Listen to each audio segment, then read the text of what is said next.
Hamstrung. SNPs Blackford claims PM shackled on Brexit by Tory right-wingers. Get the latest local news straight to your inbox every day. The Prime Minister cannot answer a simple question on how she would vote in another EU referendum because she is hamstrung by the loss of her parliamentary majority and a divided party of right-wing Brexiteers, the SNPs in Blackford has claimed.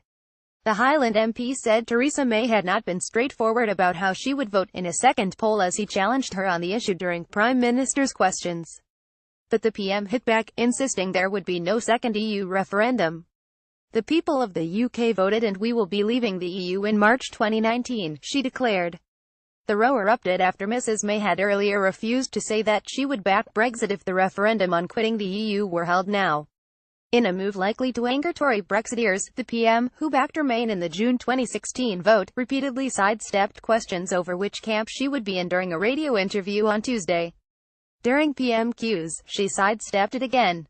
Mr. Blackford responded by saying the Prime Minister can't answer a simple question. The reason is because she's hamstrung by the parliamentary majority and a divided party of right-wing Brexiteers.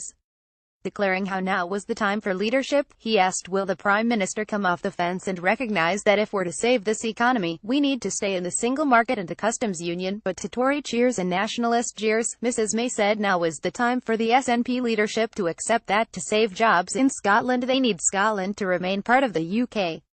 Meanwhile, Liz Truss, the Chief Secretary to the Treasury, became the second Remain backing Cabinet Minister to state that she would indeed vote for Brexit if a referendum were held now. Ms. Truss said that her expectation of immediate economic damage from a Leave vote had turned out to be wrong, and acknowledged that Treasury forecasts of its impact were not accurate. Jeremy Hunt, the Health Secretary, recently said he had switched from Remain to Leave because former Chancellor George Osborne's gloomy economic predictions had failed to materialise.